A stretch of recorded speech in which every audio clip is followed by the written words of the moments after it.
Special Agent, the task force has received a third communication from the math problem killer.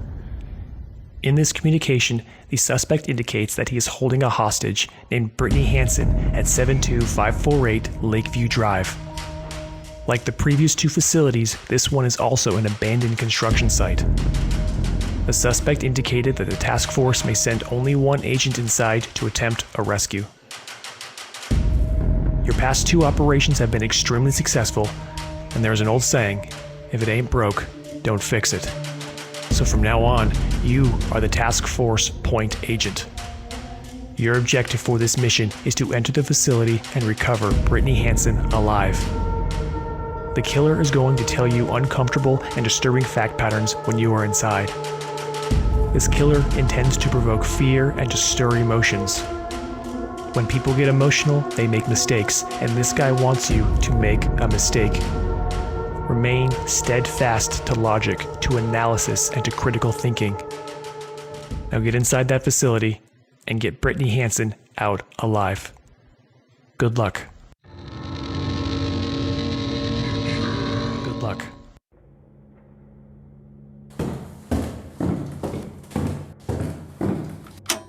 Hello, Special Agent. Brittany Hansen, age 44, is somewhere in this facility, locked inside a box, with two very large barrels of hydrofluoric acid resting atop that box. Answer one of my questions incorrectly and the hydrofluoric acid floods the box, and the lovely Brittany will start to resemble her husband. Now let us begin. Figure out the code to door number 1, if you can.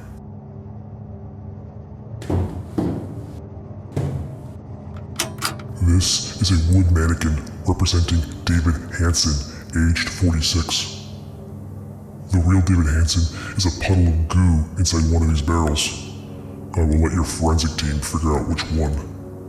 I placed that mannequin exactly where I placed David Hansen, in a chair in the middle of a room with nothing but the screams of his family to keep him company. Let's learn a little bit more about how I found Brittany Hansen, shall we? I was driving along 102nd Street when I spotted a 2012 sport utility vehicle. On the rear windshield in the lower left position, there were placed 5 stickers of happy-looking stick people that represented members of a family. There was one for Dad, one for Mom, one for a son, one for another son, and even a little dog sticker.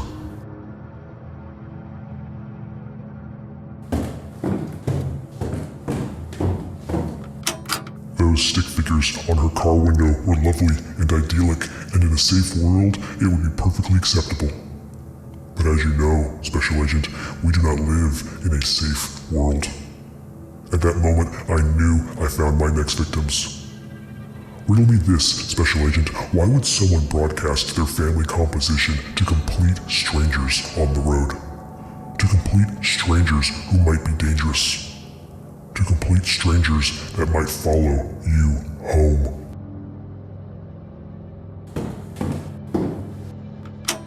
I am sure Brittany Hansen thought to herself, why not, when she applied those 5 stickers to her car window.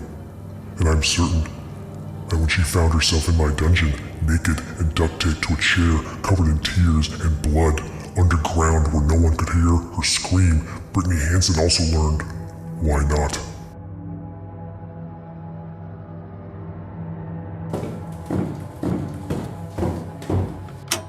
I want you to start with Brittany's age, then multiply by the number of stickers on Brittany's car window. You will then add the year of the car, and then subtract the street number I first saw the Hansens on. The answer will open door number 1.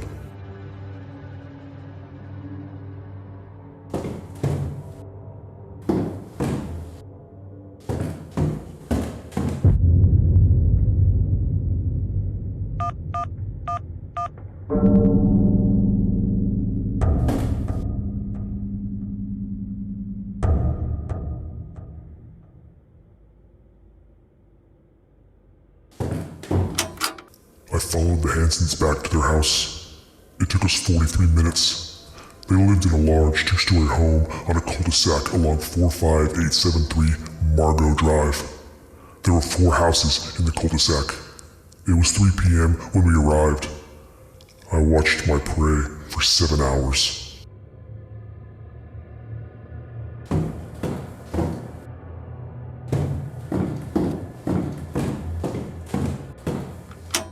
I surmised Rosalind would know more about the neighborhood, so I started cutting Edward. Then I started to hammer nails into his body. Rosalind screamed, but the duct tape muffled her cries. After 15 minutes of hammering nails, she was ready. She answered anything. I began asking her questions about each house and each family.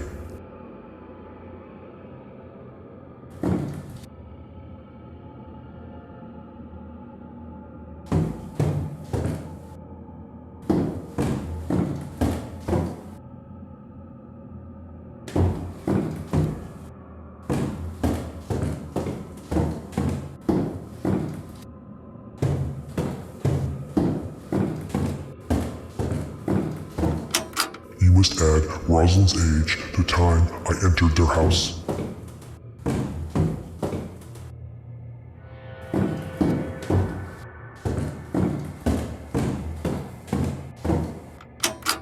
I followed the Hansons back to their house. It took us 43 minutes. They lived in a large two-story home on a cul-de-sac along 45873 Margot Drive. There were 4 houses in the cul-de-sac. It was 3 p.m. when we arrived. I watched my prey for 7 hours.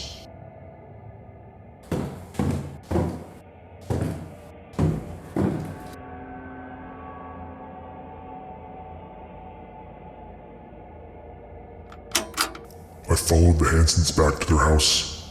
It took us 43 minutes. They lived in a large two-story home on a cul-de-sac along 45873 Margot Drive. There were 4 houses in the cul-de-sac. It was 3 p.m. when we arrived.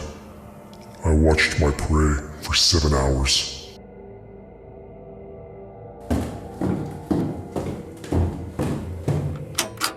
At 10 p.m., with the neighborhood covered in darkness, I entered the first house on the cul-de-sac. There were 2 people inside, Rosalind Hubbard, age 32, and Edward Hubbard, age 39. They were cuddled tightly under the covers with smiles on their faces. It was easy to pull them out of bed and duct tape them each to a chair, then duct tape their mouths and have them face each other.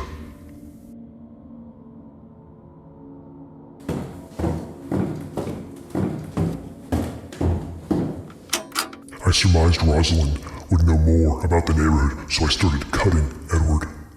Then I started to hammer nails into his body. Rosalind screamed, but the duct tape muffled her cries. After 15 minutes of hammering nails, she was ready. She answered anything. I began asking her questions about each house and each family.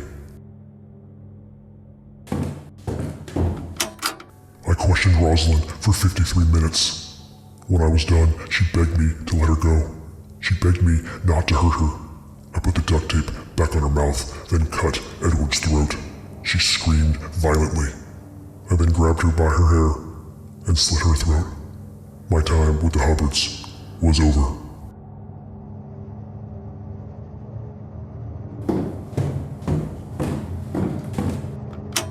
You must add Rosalind's age to the time I entered their house, and then multiply the answer by the number of minutes I interrogated Rosalind. The answer will open door number 2.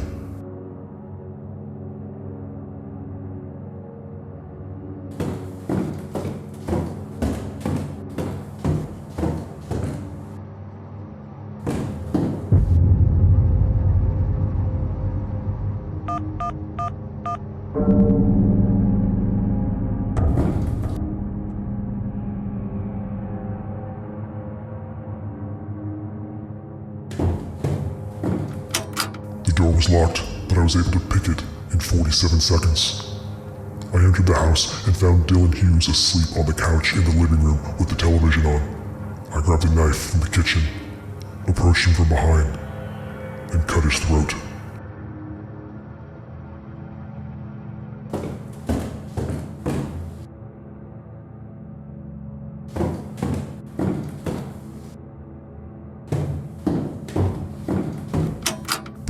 Rosalind.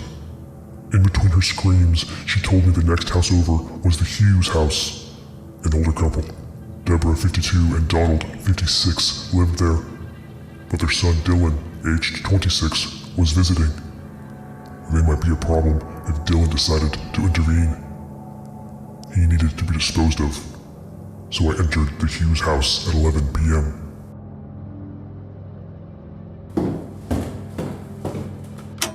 The door was locked, but I was able to pick it in 47 seconds.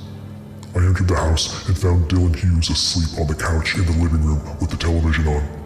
I grabbed a knife from the kitchen, approached him from behind, and cut his throat.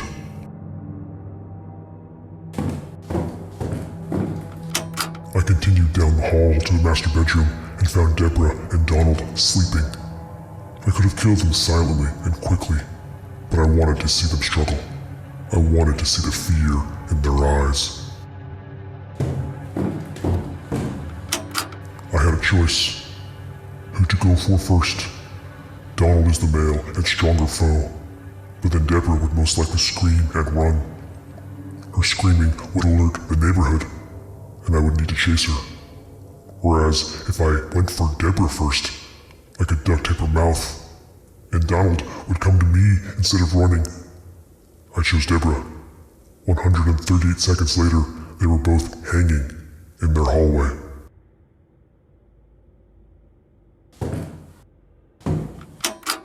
Alright, Special Agent. I want you to start with the number of seconds it took me to hang both Deborah and Donald Hughes from the ceiling. Then add the number of seconds it took me to pick the lock on their door. Then multiply this by their son Dylan's age. The answer will open door number 3.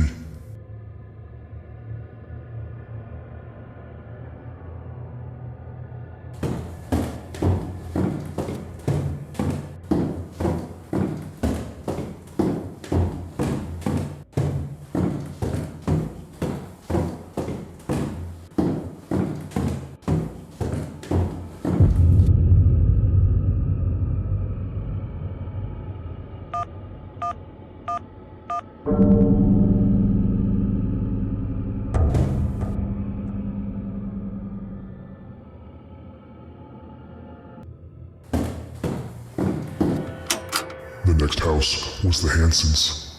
It was 12 o'clock at night when I entered the Hansons' house. Just like the Hughes house, I saw David Hanson, age 46, asleep in front of the television. I grabbed him, stripped him, and duct taped him to a chair. I would come back once I finished with the rest of the house.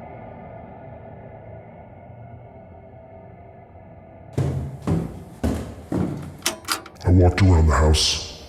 The Hanson kids, Kyle and Christopher, were gone. I only found Brittany Hanson, aged 44, asleep in the master bedroom. 18 seconds later, I had her bound and gagged. She was coming back with me to my dungeon for some playtime.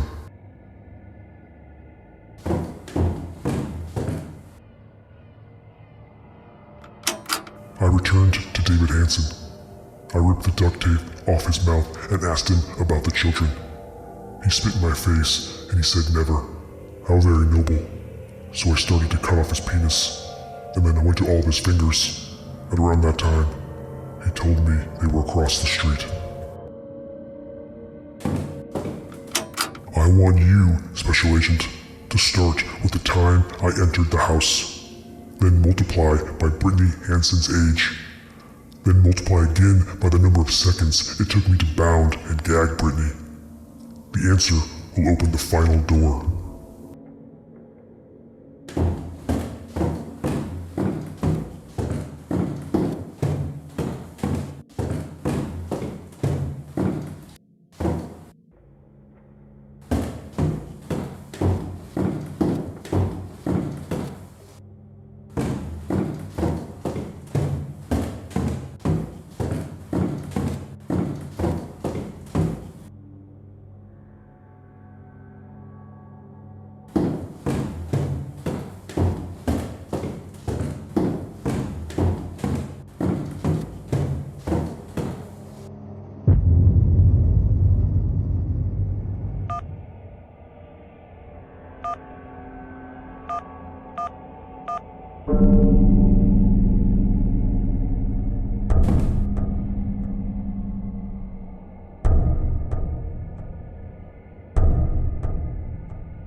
As David Hansen whimpered and cried in pain, he told me his children were next door at a sleepover with the neighbor kids. You know what happened next, don't you, Special Agent?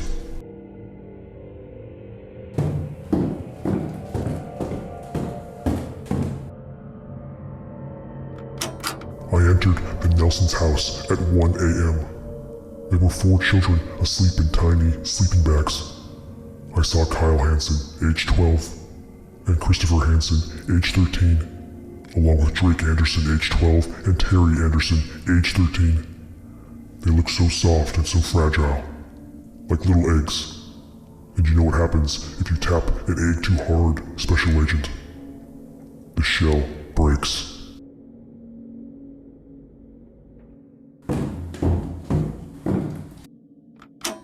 Upstairs, I found Jason Anderson, age 39, and Amelia Anderson, 36, asleep in their master bedroom. Amelia was beautiful. Long, dirty brown hair, a tight nightgown that hugged her figure. 17 seconds later, the kitchen knife was lodged in Jason's throat, and I was duct taping Amelia.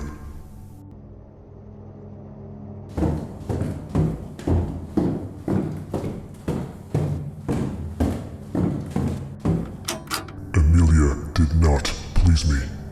She needed to be punished, and 53 minutes later, she was dead.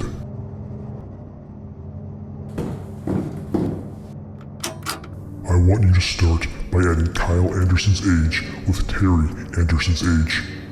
Then multiply by Jason Anderson's age. The answer will be variable A. Or is that too hard for you, Special Agent? Start with the number of minutes Amelia survived after I woke her up, then add the age of Drake Anderson. Finally, multiply by the number of kids at the sleepover. The answer is variable B.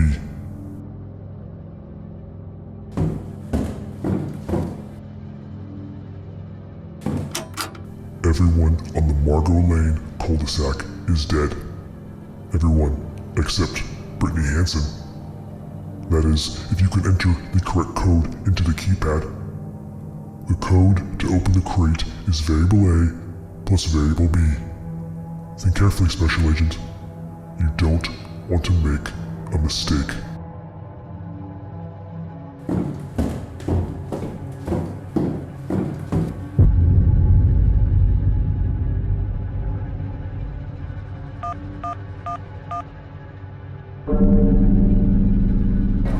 Alright everyone, let's get this post-operation briefing started. I first want to congratulate our agent that went inside this facility. Your critical thinking and precision is what got Brittany Hansen out alive. Outstanding work. That is exactly what I like to see. Now for the bad news, everyone. This was a rough one. There have been 2 significant changes to the killer's operations. This is the first week he is murdering children and using them in his puzzles. In week 1 with Bethany Morgan, he captured her son and placed him in the crate, and although he was in grave danger, the killer still gave us the opportunity to recover him safely. This time, he abducted and murdered not just 1, but 4 adolescents. That also leads us to the next major change, and that is the kill count. Week 1, there were 6 victims. Last week, there was 7. Now this week there was 12. Why the jump in the kill count? Was it planned? Was it unexpected? I want the behavioral analysis unit jumping headfirst into this issue. Can we expect further escalation, and if so, will it be planned or due to unraveling control of the suspect's situation? Finally, I want the Task Force Public Relations team to hold a press conference and provide the public with what we know.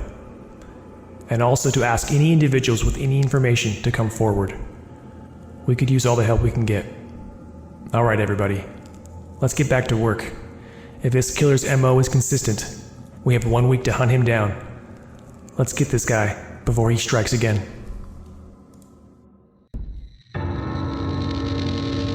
subscribe.